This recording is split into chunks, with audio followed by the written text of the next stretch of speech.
Hello friends, welcome back to my channel. இன்றைக்கி நம்ம சேனலில் முழு கோதுமை ரேஷனில் கொடுக்கக்கூடிய கோதுமை வச்சு 4 விதமான ரெசிபி தாங்க அவங்களோட ஷேர் பண்ண போகிறேன். ரொம்ப ரொம்ப சிம்பிளாகவும் ஹெல்த்தியாகவும் இருக்கும்.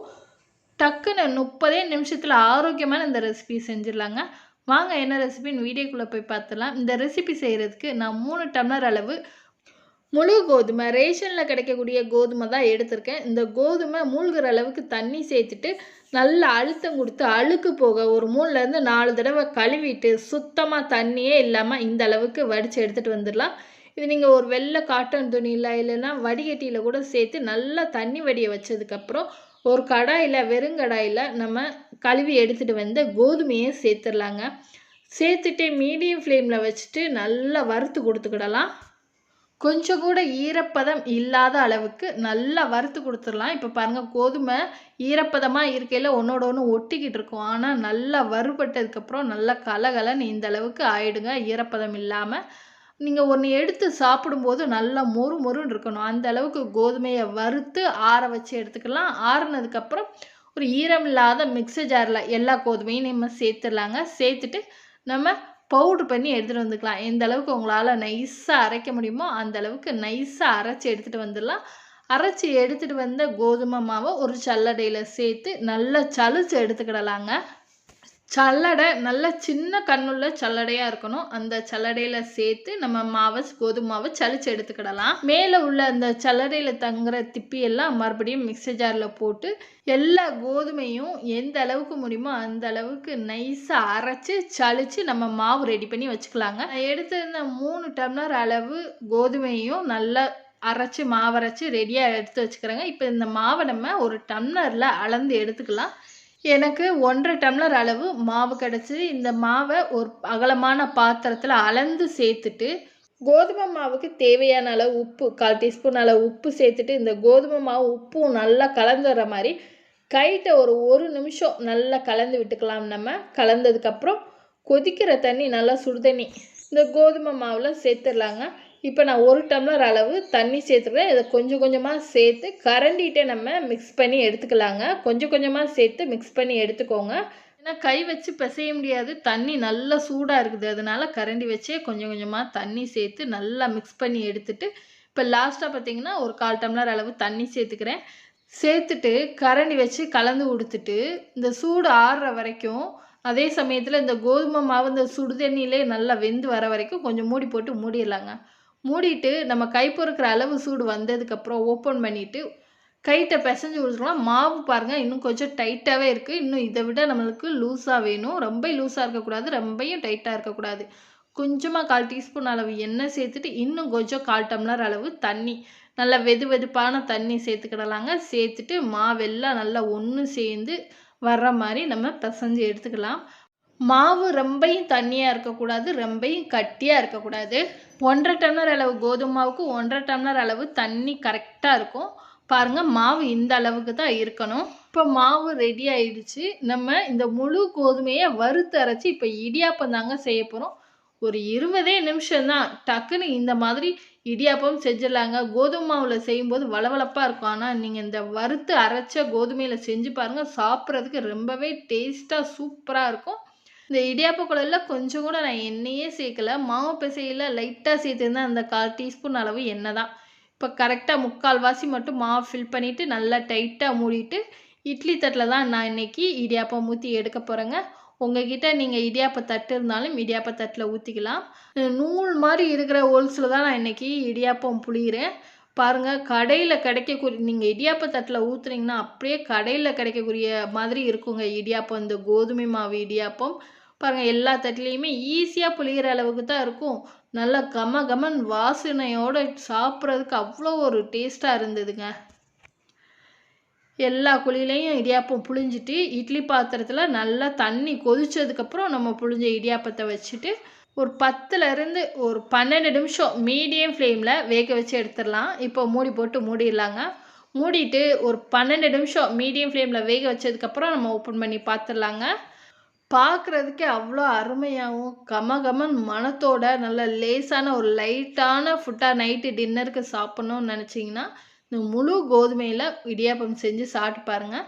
இப்போ தட்டில் சர்வ் பண்ணிக்கலாங்க. பாருங்கள், தண்ணி தெளிக்காமையே நம்ம இட்லி துணியில் கொஞ்சம் கூட ஒட்டாமல் நம்மளோட முழு கோதுமை மாவில் நல்லா சாஃப்டான இடியாப்பம் பாருங்கள். உள்ளெல்லாம் பிச்சு காமிக்கிற நல்லா லேயர் லேயராக இருக்கும்.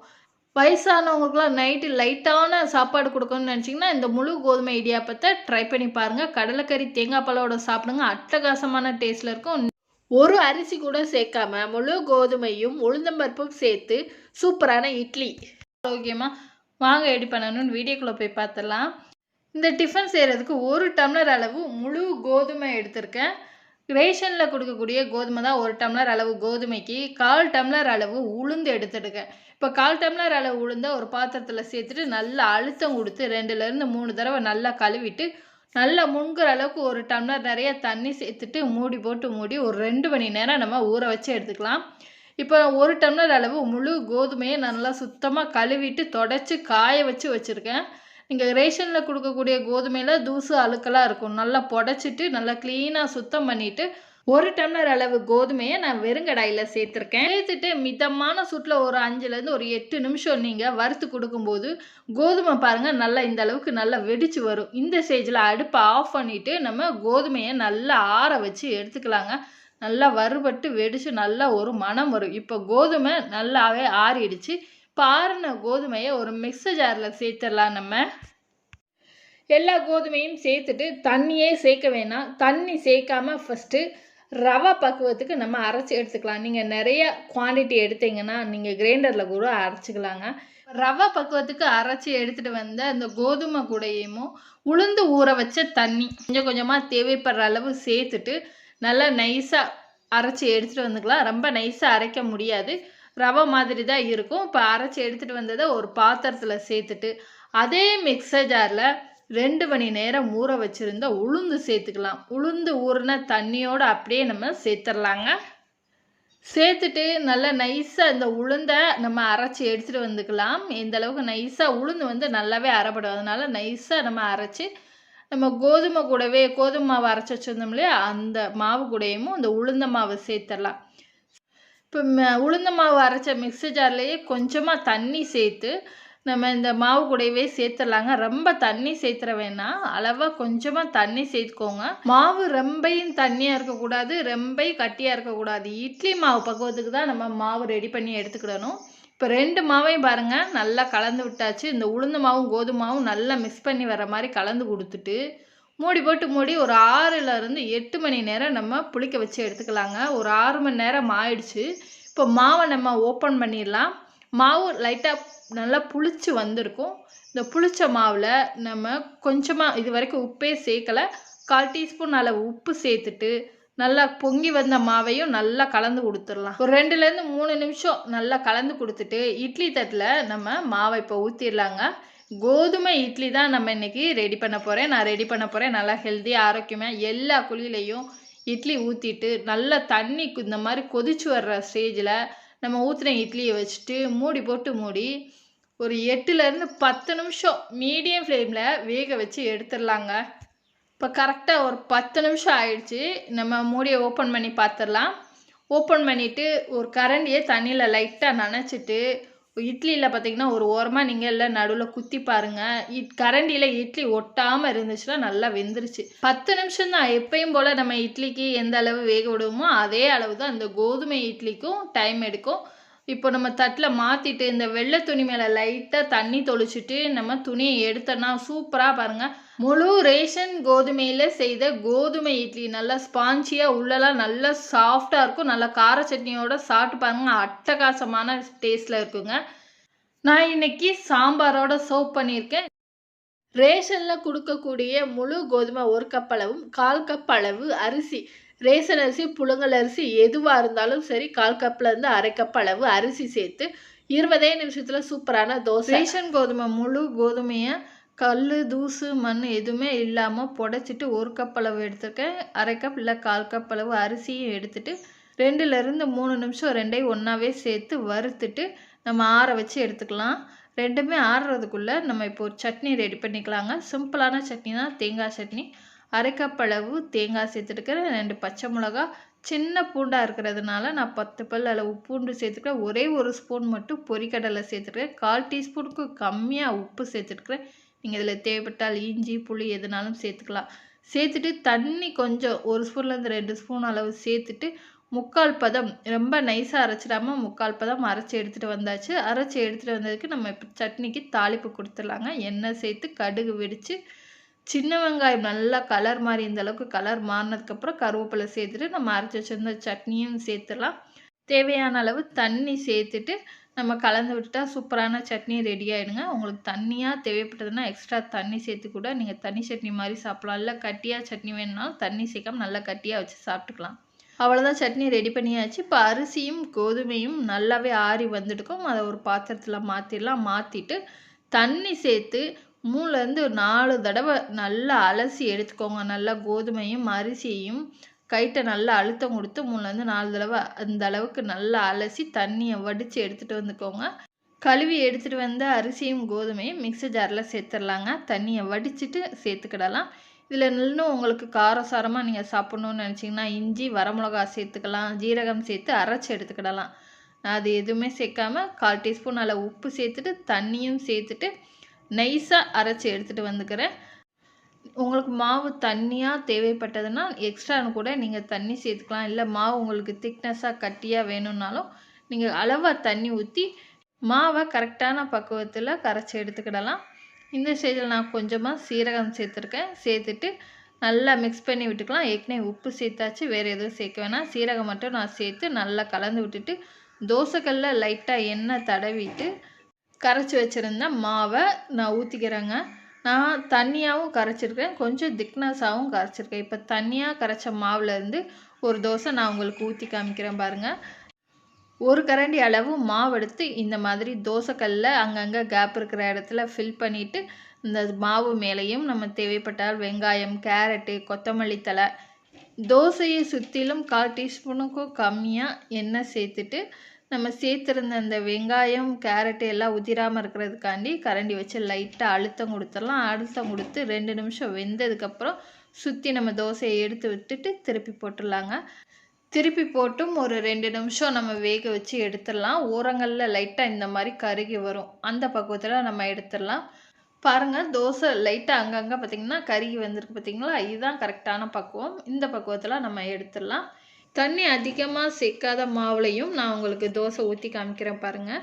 சின்னதாகவும் இல்லாமல் பெருசாகவும் இல்லாமல் பொதுவாக ஒரு ரவுண்டு ஜஸ்ட்டு 1 கரண்டி அளவு மாவு எடுத்து தோசையை லைட்டாக விரித்து விட்டுட்டு பொடியாக கட் பண்ண வெங்காயம், தக்காளி, கேரட்டு, கொத்தமல்லி தழை எல்லாமே சேர்த்துட்டு இந்த வெங்காயம் தக்காளி உதிராமல் இருக்கிறதுக்காண்டி கரண்டி வச்சு அழுத்தம் கொடுத்துடலாங்க. சுற்றிலும் தேவைப்பட்டால் எண்ணெய் சேர்த்துட்டு மீடியம் ஃப்ளேமில் 2 நிமிஷம் வேக வச்சுட்டு நம்ம திருப்பி போட்டுடலாங்க. திருப்பி போட்டதுக்கப்புறம் லைட்டாக அழுத்தம் கொடுத்துக்கோங்க. அப்போ தான் நம்ம தோசை எடுக்கையில் வெங்காயம் தக்காளி எல்லாமே உதிராமல் வரும். சுற்றி எண்ணெயும் விட்டுக்கோங்க. அவ்வளோதான், 2 நிமிஷம் வெந்துருச்சு. வெந்ததுக்கப்புறம் பாருங்கள் சூப்பராக ஒன் போல் வெந்து வந்துருச்சு. அவ்வளோதாங்க, முழு கோதுமை மாவும் வீட்டில் இருக்கிற அரிசியும் இருந்தால் சூப்பரான கோதுமை தோசை, கோதுமை அடை ரெடி பண்ணியாச்சுங்க. கோதுமை மாவில் தான் பண்ணணும்னு இல்லை, முழு கோதுமையிலையும் நம்ம ஹெல்த்தியாக ஆரோக்கியமாக பண்ணலாம். பாருங்கள், நம்ம நைஸாக மாவு தண்ணியாக கரைச்சி சுட்ட தோசை பாருங்கள், நல்லா கர்ச்சிப் மாதிரி நல்லா சாஃப்டாக இருக்குது பாருங்கள். அதுவும் இந்த கோதுமை தோசைக்கு தேங்காய் சட்னியை விட வேறு பெஸ்ட்டு காம்பினேஷன் இருக்கவே முடியாது. தேங்காய் சட்னி எல்லாத்துக்குமே சூப்பராக இருக்கும். இந்த கோதுமை தோசைக்கும் கோதுமை ஊத்தாப்பத்துக்குமே ரொம்ப அருமையாக இருக்கும். இந்த கோதுமை தோசை சாப்பிட்றதுக்கு அவ்வளோ டேஸ்ட்டாக சூப்பராக இருந்துச்சு. முழு கோதுமையும் காய்கறியும் சேர்த்து காலையில் ஆரோக்கியமான டிஃபன் ரெசிபி. ஸ்கூல் லைவில் வீட்டில் இருக்கிற குழந்தைங்களுக்கு இது ஸ்நாக்ஸாக கூட நீங்கள் செஞ்சு கொடுக்கலாம். நல்லா ஹெல்த்தியான இந்த ரெசிபியை வாங்க எப்படி பண்ணணும்னு வீடியோக்குள்ளே போய் பார்த்துடலாம்.